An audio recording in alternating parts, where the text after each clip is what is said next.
Some places aren't just haunted by ghosts, they're haunted by something far worse. This is the story of a woman who found such a place, and the horrifying face that stared back at her from the darkness. She found the well on the far edge of her property, choked with a lung-like mass of kudzu and deep, deep shadows. And from its stone throat, she heard them, the whispers, of everything she'd ever regretted.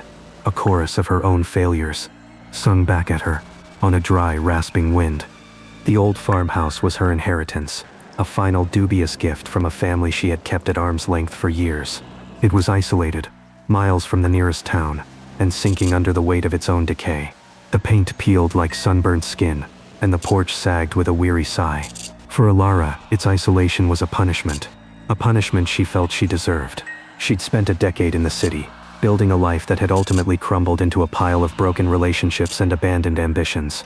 Now the silence of the countryside pressed in on her, broken only by the rustle of leaves and the incessant, damning whispers from the well. At first she dismissed them, the wind, just the wind whistling through the gnarled oaks that stood sentinel around the property's border. But the sounds were too specific, too personal. They carried the cadence of her father's voice, thick with disappointment, the day he saw her packed bags by the door. "You're making a mistake, Alara. Running, it won't fix a thing."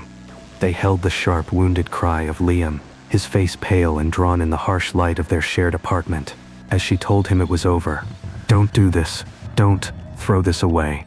The ghost of her own voice echoed back, younger, brighter, full of a passion she no longer recognized, speaking of paintings she would create, galleries she would conquer, promises that now felt like lies. The whispers weren't just sounds, they were a presence. The air near the well was heavy, thick with the cloying sweetness of rot and damp earth. It clung to her clothes, her skin, a physical weight of sorrow. Each night, she would find herself drawn to it, her feet moving without conscious thought across the overgrown lawn. She would stand at its crumbling stone lip, peering into an impenetrable blackness that seemed to drink the moonlight. Spectral shapes seemed to writhe just beyond her vision, phantom limbs, reaching from the dark, beckoning her to join them in the cold, silent depths. One evening, fueled by a bottle of cheap whiskey and a desperate need for confrontation, she marched to the well. The whispers grew more insistent as she approached, a vortex of misery pulling her in. "What do you want from me?" she screamed, her voice raw and shaking. A sound returned from the well's throat. Not a whisper, this time. A clear, distinct voice. It was her mother's. A voice she hadn't heard in 5 years. Not since the funeral she had been too afraid to attend. "We waited for you," it said. A statement of fact that carried the force of a final judgment.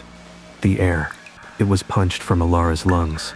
Her blood went cold, and the ground seemed to tilt beneath her feet. She stumbled back, her heart hammering against her ribs like a trapped bird. The voice was not a memory. It was real, present, rising from that stinking hole in the ground. She turned and fled, crashing through the tall grass, the sound of her own ragged breathing loud in her ears. She didn't stop until she was back in the house, the door bolted, every light burning against the encroaching darkness. But the whispers, they followed her. They seeped through the floorboards. They slithered from the crack beneath the door. That night, she dreamt of a cold, wet hand stroking her hair, its touch a damp promise of eternal sorrow. The following days were a descent, a waking nightmare. The whispers were no longer confined to the well. They were in the house with her. Her father's disappointed sigh would rustle the curtains in a room with no breeze. Liam's heartbroken sob would echo from the empty bedroom down the hall. She heard them in the static of the old radio, in the drip of a leaky faucet, in the creak of the house settling. They were a constant, tormenting soundtrack to her solitude, a feedback loop of failure.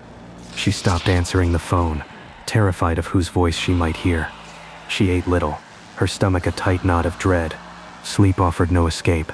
Her dreams were a chaotic collage of her past failures, staged in the cold, damp confines of the well. She saw Liam's face, not as she remembered it, but altered, pale, bloated, his eyes wide and empty, water streaming from his open mouth. She saw her father turning his back on her, his shoulders slumped in defeat, as he was swallowed by the kudzu. Her sanity frayed. The line between memory and reality blurred into a smear of terror. Was she going mad? Or was the well truly a gateway to some hell she had paved with her own bad intentions? She had to know. The uncertainty was a torment worse than any truth the well could reveal. Steeling herself with a resolve born of pure desperation, she found a rusty winch and a length of thick rope in the barn. Beside it lay an old oil lantern. Her hands shook as she filled it, the metallic tang of the fuel of face, sharp grounding scent in the thick, oppressive air. As dusk began to bleed across the sky, casting the world in shades of bruised purple and orange, she made her way back to the well. The whispers swirled around her, a tempest of regret. They promised her an end to the pain. They promised her peace. "Join us," they crooned, a siren song of surrender. "It's easier to fall." She ignored them, her focus narrowed to the task at hand. She secured the rope to the lantern's handle, her knuckles white. With a deep, shuddering breath, she lowered it over the well's edge.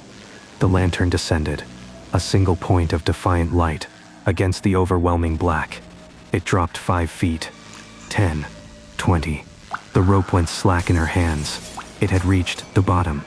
Leaning over the edge, her heart pounding, a frantic rhythm against her ribs, she peered into the depths.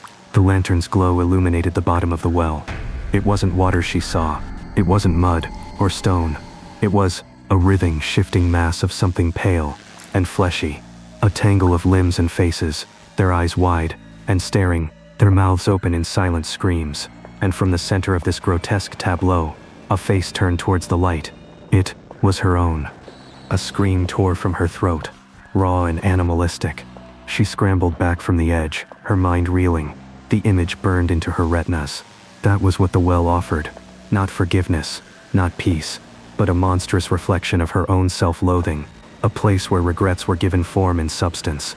The whispers intensified, no longer pleading, but demanding. "You are ours. You made us. You belong with us." For a long moment, she lay paralyzed on the damp earth, the chorus of her past washing over her. The temptation to simply give in, to let the darkness take her, was immense. It would be an end to the struggle, a final quiet surrender.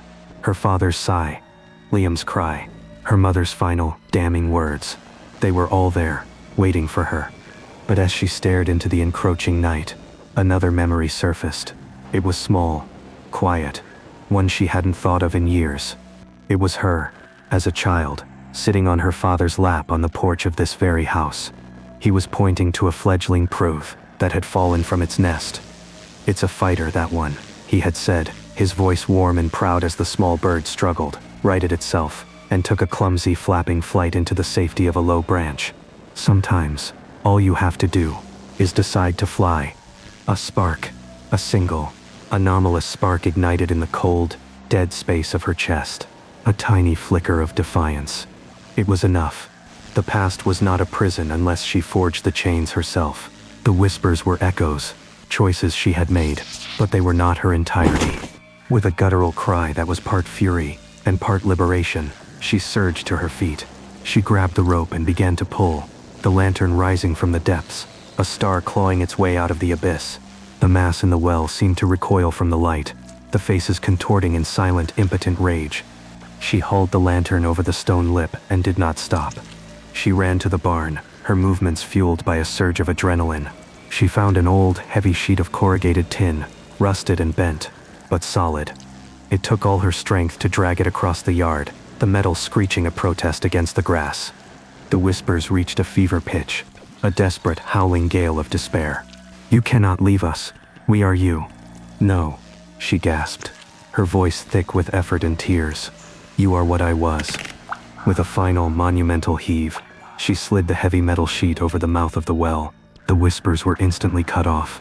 The sudden, absolute silence was as shocking as their sound had been. The world was quiet, save for her own ragged breathing and the frantic beat of her own heart. She stood there for a long time, sweat and tears tracing paths through the grime on her face, listening to the silence. A silence that was not empty. It was full of potential.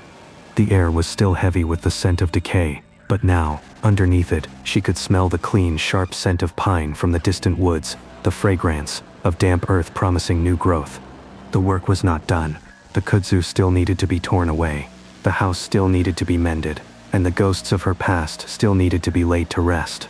But she would not do it by joining them in the darkness. She would do it here, in the light. She looked at her hands, blistered and trembling. And for the first time in a long time, she saw not the weakness of her past, but the strength to build a future. The well was a part of her story, a deep and terrifying scar, but she would not let it be the end. So listen to me now.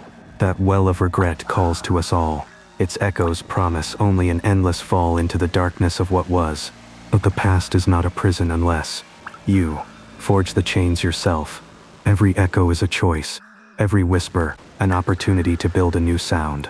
So turn from your well, not with forgetting, but with active, powerful defiance.